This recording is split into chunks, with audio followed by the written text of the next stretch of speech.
imagine you have a container that has water in it. Okay, so let's say you have water here.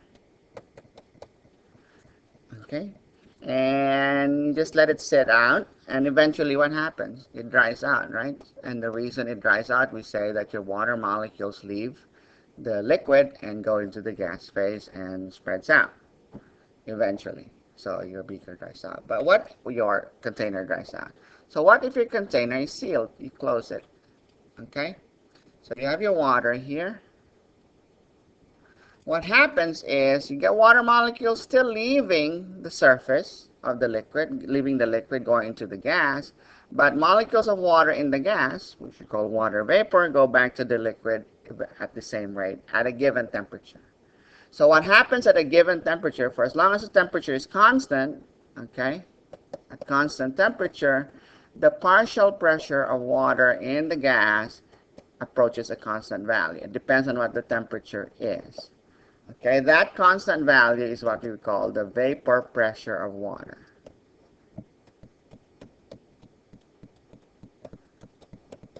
We call it a partial pressure because you can have other molecules in there. You can have, okay, in this particular case, you'd have air molecules, so you're going to have N2 and O2. Okay, so we say the air in this case would be at 100% humidity.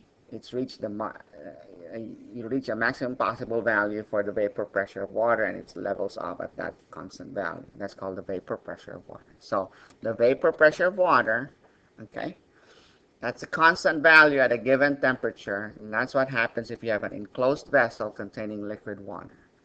So the vapor pressure of water is the partial pressure of water in that container. We can look that up. There's a table for it, and at room temperature, 298 Kelvin, that's 23.8 torr. Okay. Now at 100 degrees Celsius, which is 373 Kelvin, that vapor pressure of water approaches 1 atmosphere.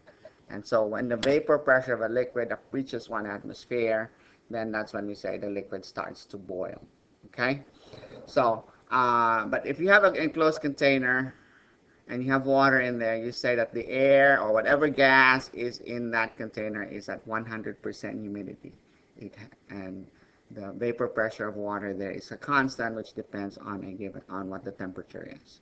So typically, you might have an experiment where let's say you would collect a gas over water. So like in the lab, if you were to do an experiment where you collect hydrogen from a reaction, typically you'd collect it using a setup that looks something like this.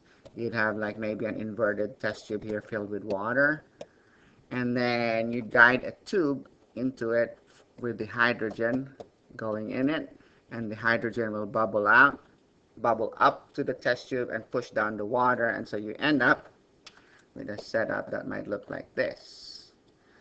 And there's your water right there, and here you will have at the top of your test tube your hydrogen gas.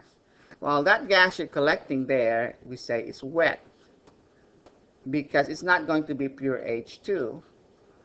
And the reason for that not being pure H2 is because it's in contact with water, so it's going to have some water vapor in it.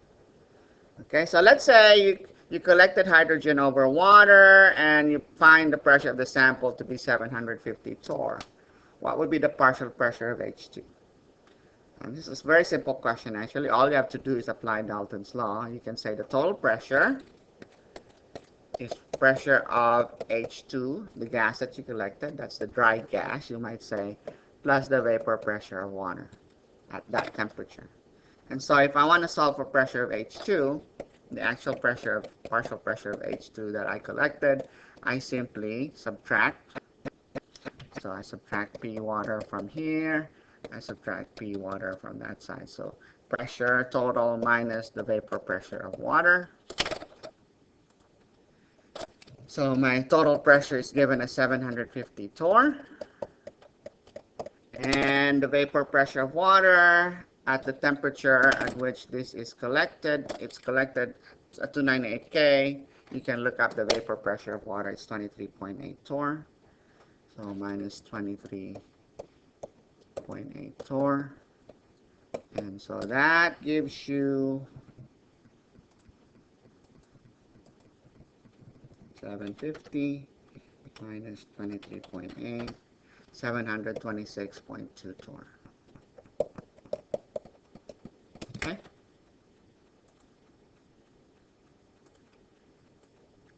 So where are you gonna look for values for vapor pressure of water? There's plenty on the internet, so you just do a Google search, vapor pressure of water, and see right here, as I've shown you, 298 Kelvin, 25 degrees Celsius is 23.8 torr.